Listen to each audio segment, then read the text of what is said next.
നമസ്കാരം. റഷ്യയുമായി ഉണ്ടായിരുന്ന new start ഉടമ്പടിയുടെ കാലാവധി അവസാനിച്ചതിനു പിന്നാലെ പുതിയ ആണവ ഉടമ്പടിക്ക് ആഹ്വാനം ചെയ്ത് US പ്രസിഡന്റ് ഡൊണാൾഡ് ട്രംപ് രംഗത്ത് വന്നു കഴിഞ്ഞു. ഇതോടെ റഷ്യയുടെ നിലപാട് എന്തെന്നുള്ളതാണ് ലോകം ഉറ്റുനോക്കുന്നത്. റഷ്യ അതിന് തയ്യാറായില്ല എങ്കിൽ അത് ലോകാവസാനത്തിലേക്ക് തന്നെയായിരിക്കും നയിക്കുന്നതെന്ന കാര്യം ഉറപ്പാണ്. അമേരിക്ക മോശമായി ചർച്ച ചെയ്ത ലംഘിക്കപ്പെട്ട കരാറാണ് ന്യൂ സ്റ്റാർട്ട്.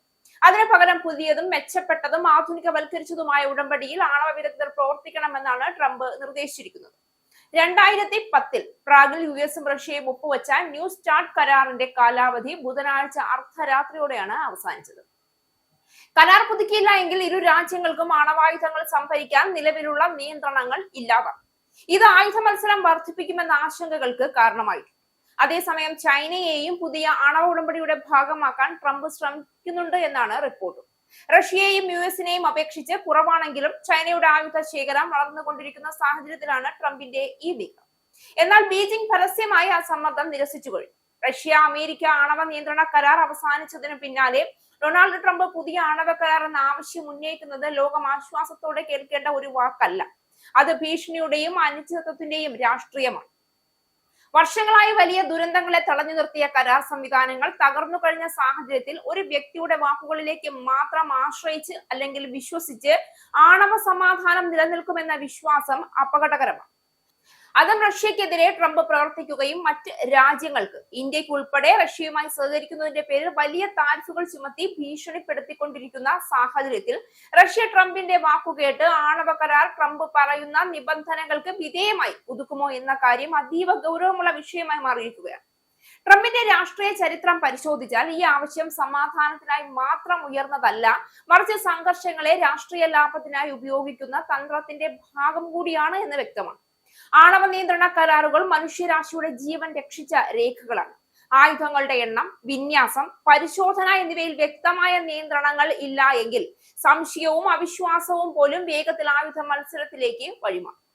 റഷ്യ യുക്രൈൻ യുദ്ധം തുടരുന്ന സാഹചര്യത്തിൽ നാറ്റോയും അമേരിക്കയും നേരിട്ട് അല്ലെങ്കിൽ പരോക്ഷമായി പങ്കാളികളാകുന്ന ഒരു ലോകക്രമം ഇതിനകം തന്നെ അസ്ഥിരമാണ്.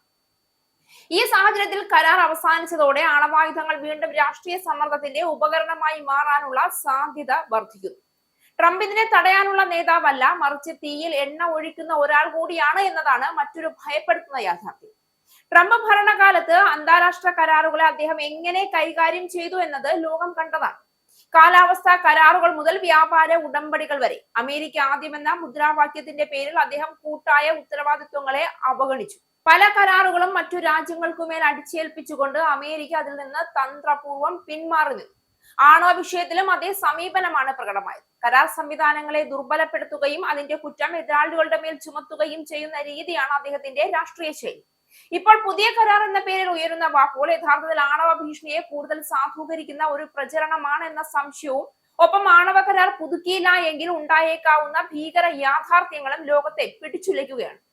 റഷ്യ അമേരിക്ക നേരിട്ടുള്ള യുദ്ധ സാധ്യതയെ കുറിച്ച് ലോകം ആശങ്കപ്പെടുന്ന വേളയിലാണ് ഈ പ്രസ്താവനകൾ. ആണവായുധങ്ങളുള്ള രണ്ട് ശക്തികൾ തമ്മിലുള്ള സംഘർഷം പരമ്പരാഗത യുദ്ധത്തിൽ ഒതുങ്ങില്ല.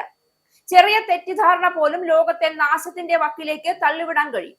റഷ്യയുടെ നീക്കങ്ങളെ വിമർശിക്കുന്നതിൽ മാത്രം ഒതുങ്ങാതെ അമേരിക്കയുടെ ഉത്തരവാദിത്വം കൂടി അംഗീകരിക്കേണ്ട സമയമാണ്. എന്നാൽ ട്രംപിന്റെ രാഷ്ട്രീയം ഉത്തരവാദിത്വത്തിന്റേതല്ല, അധികാരത്തിന്റെ പ്രകടനമാണ് എന്നതും ഇവിടെ വലിയ വിഷയമാണ്. ആണവ കരാർ അവസാനിച്ചതിന്റെ പശ്ചാത്തലത്തിൽ നയതന്ത്രം, പരിശോധന, പരസ്പര വിശ്വാസം എന്നിവ പുനഃസ്ഥാപിക്കുകയാണ് ലോകത്തിന് ആവശ്യം. അതിന് സ്ഥിരതയും അനുഭവ സമ്പത്തുമുള്ള നേതൃത്വം വേണം. ട്രംപിന്റെ ചരിത്രം അത്തരമൊരു നേതാവിനെ കാണിക്കുന്നതല്ല. അദ്ദേഹത്തിന്റെ പ്രസ്താവനകൾ പലപ്പോഴും ആഭ്യന്തര രാഷ്ട്രീയ ലക്ഷ്യങ്ങൾക്കായാണ്, അന്താരാഷ്ട്ര സമാധാനത്തിനായി അല്ല പ്രവർത്തിച്ചത്. ഭയം സൃഷ്ടിച്ച് പിന്തുണ നേടുന്ന രാഷ്ട്രീയം ആണവ വിഷയത്തിൽ അത്യന്തം അപകടകരമാണ്. റഷ്യ അമേരിക്ക യുദ്ധ സാധ്യതയെ കുറിച്ച് സംസാരിക്കുമ്പോൾ അത് വെറും രണ്ട് രാജ്യങ്ങളുടെ പ്രശ്നമല്ല, അത് മുഴുവൻ മനുഷ്യരാശിയുടെ ഭാവിയെയും ബാധിക്കുന്നതാണ്. ആണവ മേഘങ്ങൾ ഉയർന്നാൽ അതിന്റെ ചാരങ്ങൾക്ക് അതിർത്തികൾ തിരിച്ചറിയില്ല. ഈ യാഥാർത്ഥ്യം മനസ്സിലാക്കാതെ ആണവ വിഷയത്തെ രാഷ്ട്രീയ കളിപ്പാട്ടമാക്കുന്ന ഏത് നേതാവിനെയും ശക്തമായി എതിർക്കേണ്ടത് ലോകത്തിന്റെ കടമയാണ്. ഇന്ന് ആവശ്യം ആണവായുധങ്ങളുടെ എണ്ണം കുറയ്ക്കുന്ന, വിശ്വാസം പുനഃസ്ഥാപിക്കുന്ന, യുദ്ധസാധ്യത കുറയ്ക്കുന്ന നയങ്ങളാണ്. ട്രംപിന്റെ സമീപനം പലപ്പോഴും അതിന് വിപരീതമാണ്. അദ്ദേഹം സമാധാനം വാഗ്ദാനം ചെയ്യുന്ന പോലെ തോന്നിപ്പിച്ചാലും പ്രവൃത്തിയിൽ അത് കൂടുതൽ സംഘർഷങ്ങളിലേക്ക് നയിക്കുന്ന ഒരു വഴി തന്നെയാണ് പലപ്പോഴും തുറന്നു വെക്കുന്നത്.